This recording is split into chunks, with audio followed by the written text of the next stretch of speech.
La 13e édition du salon Innovdia se tient vendredi du côté de La Roche-sur-Yon, une journée dédiée aux professionnels afin de leur faire découvrir des solutions innovantes portées par des startups de la région et initier de nouveaux projets. On en parle aujourd'hui avec Sébastien Bonnet. Bonjour. Bonjour.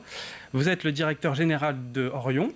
Alors tout d'abord, selon vous, comment se porte l'innovation en Vendée ? Alors comment se porte l'innovation en Vendée ? J'aurais tendance à dire plutôt bien. On a des entreprises qui innovent, des créateurs d'entreprises aussi qui innovent. Nous, on a déployé depuis une dizaine d'années le centre de ressources en innovation de l'agglomération de La Roche-sur-Yon, qui aujourd'hui a pris sa place dans le monde de l'innovation au niveau régional. On accompagne une vingtaine de projets innovants par an. Et puis, depuis la rentrée, depuis le mois de septembre, on mène une expérimentation de cet accompagnement à l'innovation sur d'autres territoires que l'agglomération, dans la préfiguration d'un technopole en Vendée à horizon 2025.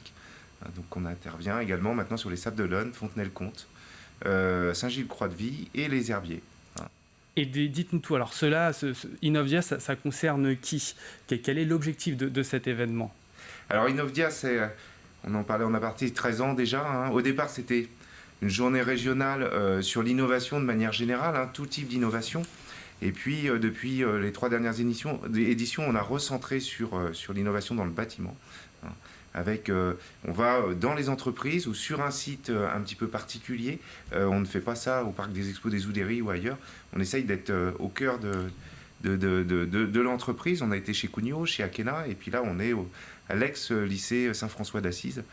Et ça sera l'occasion de présenter le futur projet de réhabilitation de ce lycée, qui sera dévoilé vendredi. D'ailleurs, j'en profite, donc c'est à l'ancien lycée Saint-François d'Assise, vous l'avez dit, à La Roche-sur-Yon. Pourquoi ce lieu ? Alors, c'est parce qu'on construit le futur. L'idée Innovdia, c'est construisons le futur, imaginons le futur.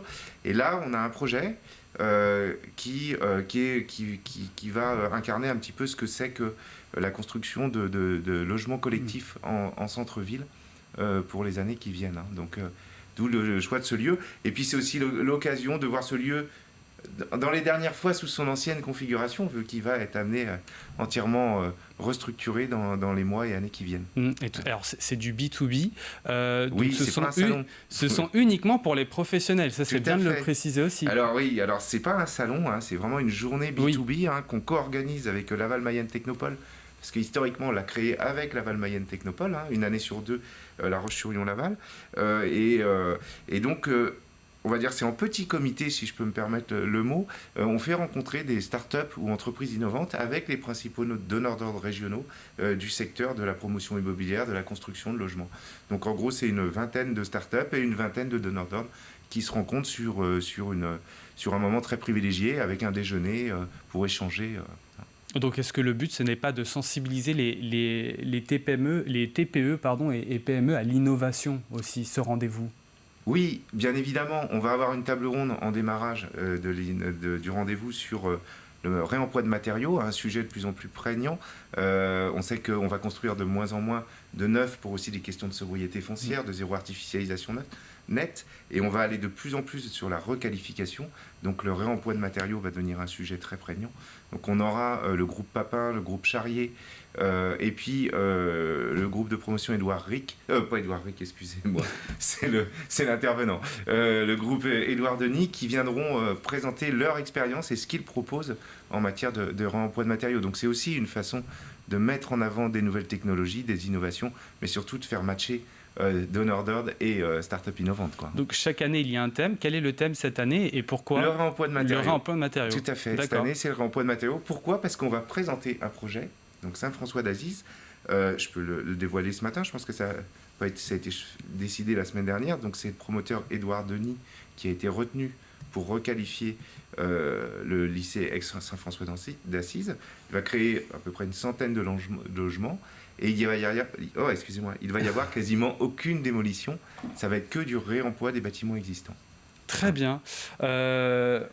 Donc, réservé qu'aux professionnels. Des rencontres, on en a parlé, donc il y en a eu déjà dans les précédentes ou pas. Voilà, des professionnels, entreprises qui viennent. Ils viennent d'où ? Ils viennent de Vendée, peut-être de la région, même un peu de l'extérieur de la Vendée. Il y a un petit peu. Je vais dire toute la moitié ouest de la France. On a par exemple une entreprise qui vient des Landes, qui développe un procédé exclusif de destruction de l'amiante. Donc l'amiante, on en trouve beaucoup quand on fait de la requalification de bâtiments. Donc un procédé très technologique par vitrification. Donc eux viennent des Landes. On a ici une entreprise qui vient du Pas-de-Calais, qui elle, développe un isolant biosourcé à base de textiles recyclés. Donc voilà, on a une vingtaine. Donc c'est clair qu'on a pas mal de jeunes entreprises qui viennent de Vendée et de Loire-Atlantique, mais on en a quand même qui viennent d'autres régions. En raison de la proximité. La proximité. Et ce sont des entreprises que l'on retrouve tous les ans, ou alors il y a un turnover, ça change vraiment tous les ans il y en a fonction des années. Une nouvelle cette année parmi les startups. Alors par contre, les donneurs d'ordre, c'est tous les ans les mêmes. On retrouve les grands opérateurs, les grands faiseurs, comme Giboire, comme Vinci, comme Duret en Vendée, comme Bouygues. Les bailleurs sociaux seront présents aussi, Vendée Habitat, la Compagnie du Logement, et bien d'autres. Eux, ils reviennent tous les ans. Mais par contre, les jeunes entreprises qui proposent des procédés innovants, c'est jamais les mêmes. C'est aussi l'intérêt, parce qu'autrement, les donneurs d'ordre, si on leur faisait découvrir tous les ans les mêmes innovations, ça serait plus des innovations d'ailleurs. Vous avez bien raison. On parlait de rencontres. Est-ce que vous avez eu des retours d'expérience, quelques petites anecdotes? Est-ce que voilà, vous avez eu un bilan, des retours par rapport à tout ça? Alors difficile à dire. Je dirais que le seul retour qu'on a, c'est que les donneurs d'ordre reviennent tous les ans, sans qu'on ait trop besoin de les convaincre.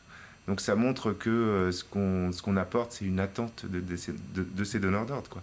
Après, j'ai pas d'anecdote à vous donner ce matin. Non, je vous cache pas que quand l'événement est fini, on passe sur autre chose très vite.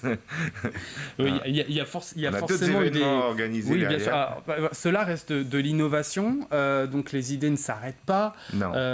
Mais les entreprises, régionales et même ailleurs, on en a parlé, continuent d'être présents. Il y en a une qui sera là, qui fait un peu l'actualité. On l'a vu dans la presse récemment, c'est Solarem, qui fait les éclairages collectifs solaires. Donc eux, ils seront présents pour proposer. Mais il faut quand même pouvoir se renouveler quand même.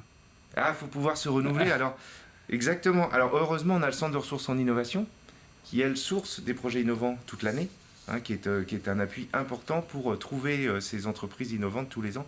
Je pense que si on n'avait pas le Centre de ressources en innovation, ça serait un peu plus compliqué. Alors, on a aussi Vendée French Tech, on a différents partenaires, la Val-Mayenne Technopole, on a par exemple le Village Baïséa, le Crédit Agricole, qui nous a amené pas mal de startups cette année, les autres partenaires aussi, le Pôle S22, on a pas mal et le Crédit Mutuel, ce sont des partenaires qui nous aident à sourcer aussi ces jeunes entreprises innovantes, jeunes et moins jeunes, parce qu'il y en a certaines, elles existent depuis plusieurs années déjà.